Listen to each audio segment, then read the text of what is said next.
മതതീവ്രവാദത്തിന്റെ ഹബ്ബാണ് കേരളം.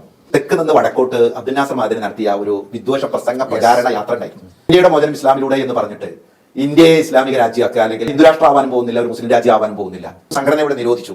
അത് നിരോധിക്കാൻ അധികം സമയമൊന്നും വേണ്ടില്ല. 100-300 ആളുകൾ കേന്ദ്രത്തിന്റെ ആളുകൾ കേരളത്തിൽ വന്നപ്പോഴേക്ക് ജനം ടിവിയിൽ മുജാഹിദ് നേതാവ് അബ്ദുൽ മജീദ് സൊലാഹിയുടെ ഒരു അഭിമുഖം. ഒരു സംഘപരിവാറുകാരൻ അവരുടെ ഒരു മാധ്യമത്തോട് സംസാരിക്കുന്ന പോലെ വളരെ കംഫർട്ടബിൾ ആയിട്ട് അയാൾ സംസാരിക്കുന്നു. എന്റെ ചോദ്യം ഇതാണ്, നമ്മൾ നമ്മളുടെ അച്ഛന്റെ ശത്രുക്കളോടാണോ പോയിട്ട് അച്ഛന്റെ കുറ്റം പറയുക? ഒരു കാര്യം എവിടെ പറയുന്നു, ആരോട് പറയുന്നു, എന്തിനു പറയുന്നു, ആരാണ് അതിന്റെ പ്രേക്ഷകർ എന്നതിന് വലിയ പ്രാധാന്യമില്ലേ? എന്തിനാണ് അബ്ദുൽ മജീദ് സൊലാഹി മുസ്ലിം സമുദായത്തിന്റെ കാര്യം അവരെ മുച്ചൂടും മുടിച്ചു കളയാൻ ആഗ്രഹിക്കുന്ന രാഷ്ട്രീയമുള്ള ഒരു മാധ്യമത്തോട് പറയുന്നത്? അപ്പൊ ഉദ്ദേശം എന്ന് പറയുന്നത് നന്മയല്ല, സമുദായ സ്നേഹമല്ല, ഒന്നുമല്ല, വെറും സംഘപരിവാർ സ്നേഹം മാത്രമാണത്. മുസ്ലിം സമുദായം, നമ്മൾ ഇപ്പൊ കർണാടക മുസ്ലിം സമുദായം RSSനൊന്നും ഒരിക്കലും പേടിക്കുകയേ ചെയ്യരുത്. ഒരു ഉപദ്രവവും നമുക്ക് ചെയ്യൂല, ദുനിയാവിലും ചെയ്യൂല, ആഖിറത്തിലും ചെയ്യൂല. നിങ്ങൾ ആരെങ്കിലും പേടിക്കുന്നുണ്ടെങ്കിൽ ഒന്നെങ്കിൽ ഇബ്ലീസിനെയും 2 മൊയ്ലിയാന്മാരെയും. ഈ 2 സംഗതി അല്ലാതെ മുസ്ലിങ്ങൾക്ക് പേടിക്കാൻ വേറൊന്നുമില്ല. മൂർഖമ്പാമ്പിനെ പോലും പേടിക്കണ്ട. അതിനടുത്ത് കഴുത്തിലിട്ടാൽ പോലും ഒരു മൊയ്ലിയാർക്ക് ഷെയ്ക്കൻഡ് കൊടുത്താൽ നരകത്ത് പോകും. ഒരു പാമ്പിനടുത്ത് കഴുത്തിലിട്ടാൽ ചിലപ്പോൾ സ്വർഗത്തും.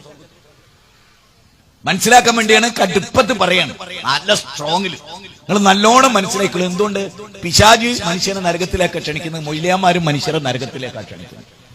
ഈ വസ്തുത എന്തുകൊണ്ടറിയോ? ഞാൻ നിങ്ങളോട് വീണ്ടും ചോദിക്കുകയാണ്. അല്ലാതെ നിങ്ങൾ കാണിക്കുന്ന കത്തിയും പിച്ചാത്തി ഏറും ബുദ്ധിമുട്ടില്ല. ആദർശപരമായി വീട്ടില്ല. നിങ്ങൾ കോക്കിൽ ജീവനുള്ള കാലത്തോളം സമസ്ത എന്ന് പറയുന്ന ഇസ്ലാമിന്റെ മുഖ്യ ശത്രുവിനെ വീട്ടില്ല. ഞങ്ങൾ ഈ കേരളത്തിൽ ജൂതന്മാരൊന്നും ലോകാടിസ്ഥാനത്തിൽ വരാം. ഇവിട്ട ഏറ്റവും വലിയ ശത്രുക്കൾ നിങ്ങളാണ്. RSSും BJPയും ബജറംഗുള്ള ശിവസേനയും അല്ലട്ടോ. RSSകാരൻ കുത്തിയാലേ പണ്ടത്തെ കത്തി കയറിയല്ലോ. കത്തി കയറിയതിന്റെ പേരിൽ നരകത്ത് പോവില്ല. കത്തി കയറിയ സ്വർഗം കിട്ടൂ. തൗഹീദ് ഉണ്ടെങ്കിൽ ഒരു മുസ്ലിയാരെ പ്രസംഗം കേട്ട അതിനനുസരിച്ച് ജീവിച്ച ഒരു കാലത്ത്. അപ്പൊ ആരെയാ കൂടുതൽ പേടിക്കേണ്ടത്? ആരെ ഷർറായി?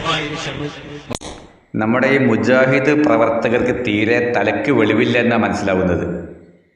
ഈ കഴിഞ്ഞ ഞായറാഴ്ച ദിവസം മലപ്പുറം ജില്ലയിലെ കൊണ്ടോട്ടി മേഖലയിലെ ഐക്കരപ്പടി എന്ന സ്ഥലത്ത് ഒരു സലഫി മദ്രസ BJPയുടെ സമ്മേളനം യോഗം ചേരാൻ വേണ്ടി വാടകയ്ക്ക് നൽകി. ഇത് എനിക്ക് BJPയോട് അലർജി ഉണ്ടായിട്ടൊന്നുമല്ല. ഇന്ത്യയിലെ ഒരു സാധാരണ രാഷ്ട്രീയ പാർട്ടി എന്ന നിലയ്ക്ക് മാത്രമാണ് ഞാൻ ആ പാർട്ടിയെയും കാണുന്നത്. പക്ഷേ കൗതുകം അതല്ല. മുജാഹിദ് KNM വിഭാഗത്തിൻ്റെ സ്ഥാപനമാണെന്നാണ് എനിക്ക് ബോധ്യപ്പെട്ടത്. എന്തായാലും അവരിങ്ങനെ BJPയുടെ സമ്മേളനം നടത്താൻ വേണ്ടി വാടകയ്ക്ക് നൽകിയപ്പോൾ മറ്റു പല മുസ്ലിം വിഭാഗങ്ങളും അതിനെ ചോദ്യം ചെയ്തു. ആ ഇനത്തിൽ ജമാഅത്തെ ഇസ്ലാമി, സുന്നി സംഘടനകൾ ഒക്കെയുണ്ട്. പക്ഷെ അവരുടെയൊക്കെ ആ ചോദ്യത്തിന് KNM വിഭാഗം, അതായത് ഐക്കരപ്പടി സലഫി മദ്രസയുടെ മേധാവികൾ നൽകിയ മറുപടി ഇങ്ങനെയാണ്: ഞങ്ങൾ BJP എന്ന രാഷ്ട്രീയ പാർട്ടിയെ വളർത്താൻ വേണ്ടിയല്ല ചെയ്തത്, പകരം സ്ഥാപനത്തിന് വേണ്ടി വരുമാനം എന്ന നിലയ്ക്ക് വാടകയ്ക്ക് നൽകിയതാണ്. എല്ലാ വിഭാഗത്തിലും ഞങ്ങൾ വാടകയ്ക്ക് നൽകുന്ന പോലെ അവർക്കും വാടകയ്ക്ക് നൽകി എന്നേയുള്ളൂ എന്നാണ് പറഞ്ഞത്. ഇത് കേട്ട മാത്രയിൽ അവിടെയുള്ളൊരു സുന്നി പ്രവർത്തകൻ ഒരു സുന്നി സമ്മേളനം യോഗം ചേരാൻ വേണ്ടി വാടകയ്ക്ക് നൽകുമോ എന്ന് ചോദിച്ചപ്പോൾ അവർ സമ്മതിച്ചില്ല. എന്ന് മാത്രമല്ല, ഐക്കരപ്പടിയിലെ ആ സലഫി മദ്രസയുടെ ചരിത്രത്തിൽ ഇന്നേ വരെ ഒരിക്കലും സുന്നികൾക്കോ ജമാഅത്തെ ഇസ്ലാമിക്കോ തബ്ലീഗ് ജമാഅത്തിനോ ഒരു പ്രോഗ്രാം നടത്താൻ ആ മദ്രസ വിട്ടുകൊടുത്തിട്ടില്ല. പക്ഷേ ഇപ്പോഴും BJPക്ക് മാത്രം വിട്ടുകൊടുത്തു. മുജാഹിദ് പ്രസ്ഥാനം 3-4 ആയി പിളർന്ന ശേഷം ഏറ്റവും അടിസ്ഥാന വിഭാഗം എന്ന് വിശേഷിപ്പിക്കപ്പെടുന്ന KNM വിഭാഗമാണ് ആദർശപരമായി ഏറ്റവും അധപ്പതിച്ചത്. അവരിൽ, അതായത് മുജാഹിദ് വിഭാഗത്തിൽ ഒരല്പമെങ്കിലും പക്വതയും വിവേകവും ബുദ്ധിയുമൊക്കെ ഉണ്ടെങ്കിൽ അത് വിഷ്ണം വിഭാഗത്തിൽ മാത്രമാണ് കാണുന്നത്. സത്യം പറഞ്ഞാൽ വേണ്ട പോലെ അറബി പോലും അറിയുന്ന ഒരു പണ്ഡിതൻ KNM വിഭാഗത്തിൽ ഇന്നില്ല. KNM വിഭാഗത്തിൻ്റെ ശരീഅത്ത് കോളേജുകളിൽ നിന്ന് വിദ്യാർത്ഥികൾ കൂട്ടം കൂട്ടമായി ഒഴിഞ്ഞു പോകുന്നതും ഇതുകൊണ്ട് തന്നെയാണ്. എന്തായാലും ഐക്കരപ്പടിയിലെ സലഫി മദ്രസ ഇനി അടുത്ത ഘട്ടത്തിൽ EA ജബ്ബാറിനും ജാമിദക്കും അതുപോലെ ലിയാക്കത്തിനുമൊക്കെ ആരിഫിനുമൊക്കെ യുക്തിവാദി സമ്മേളനം നടത്താനും അവർ വാടകയ്ക്ക് നൽകും. കാരണം KNM വിഭാഗം അത്രത്തോളം പാപ്പറായി പോയിട്ടുണ്ട്. അവർ ആദർശം വിറ്റ് പോലും എന്തും ചെയ്തേക്കും. രാജ്യത്ത് മുസ്ലിങ്ങളെ കൊന്നൊടുക്കുന്ന, മസ്ജിദുകൾ തകർത്തുകൊണ്ടിരിക്കുന്ന, മദ്രസകൾ തകർത്തുകൊണ്ടിരിക്കുന്ന, മുസ്ലിം വീടുകൾ ഇടിച്ചു നിരത്തിക്കൊണ്ടിരിക്കുന്ന, മുസ്ലിങ്ങളെ കൊലപ്പെടുത്തിക്കൊണ്ടിരിക്കുന്ന RSS നമ്മുടെ ശത്രുവല്ല, BJP നമ്മുടെ ശത്രുവല്ല. NRCയും CAA നിയമങ്ങൾ നിർമ്മിച്ച് ഈ രാജ്യത്ത് പൗരത്വം തന്നെ മുസ്ലിം സമൂഹത്തിൻ്റെത് എടുത്തു കളഞ്ഞുകൊണ്ട് ജയിലിലടച്ച് കൊന്നൊടുക്കുവാൻ വേണ്ടി കാത്തു നിൽക്കുന്ന, വംശഹത്യ നടത്താൻ വേണ്ടി കാത്തു നിൽക്കുന്ന BJP നമ്മുടെ ശത്രുവല്ല എന്ന് ഈ മൗലാന ഈ സമൂഹത്തെ പഠിപ്പിക്കുകയാണ്. എന്താ നിങ്ങൾക്ക് തോന്നുന്നത്?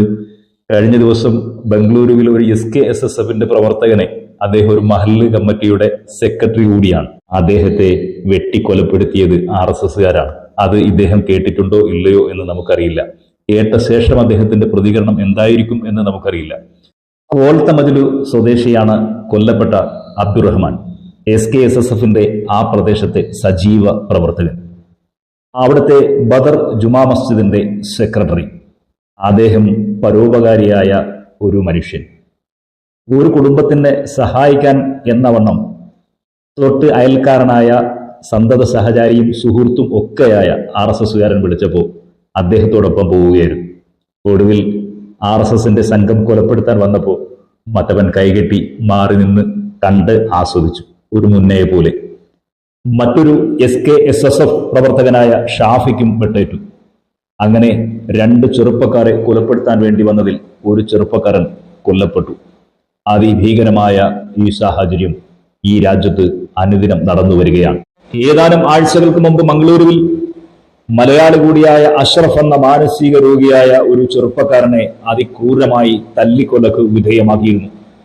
ഇങ്ങനെ നിരന്തരമായി ദക്ഷിണ കന്നഡയെ വർഗീയ സംഘർഷങ്ങളുടെ കേന്ദ്രമാക്കിക്കൊണ്ടിരിക്കുകയാണ് RSS.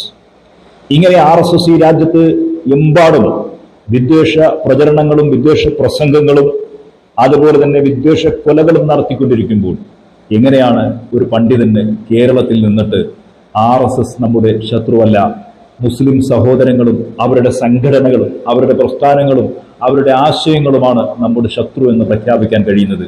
ആ മുസ്ലിങ്ങളോട് സലാം പറയാൻ പാടില്ല എന്ന് പറയുന്ന, ആ മുസ്ലിങ്ങളോട് മിണ്ടാൻ പാടില്ല എന്ന് പറയുന്ന നായി തൊട്ട കരം പോലെയാണെന്ന പച്ചയായ നിന്ദ്യമായ വർഗീയത പറയുന്ന ഇവർ പ്രവാചക സമൂഹത്തിൽ ഉൾപ്പെടുമോ എന്നുള്ളത് തീർച്ചയായും ചിന്തിക്കേണ്ടതുണ്ട്.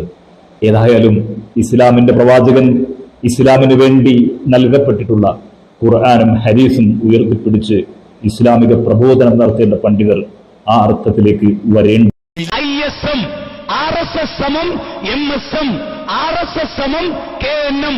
അതുകൊണ്ട് അവിടെ തീവ്രവാദമില്ല. RSS സമം ISM RSS സമം MSM RSS സമം KNM.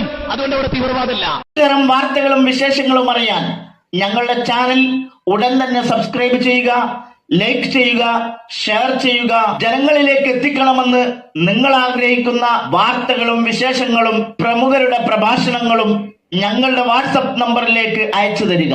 നന്മ വളരട്ടെ, തിന്മക്കെതിരെ നമുക്കൊരുമിച്ച് നിൽക്കാം.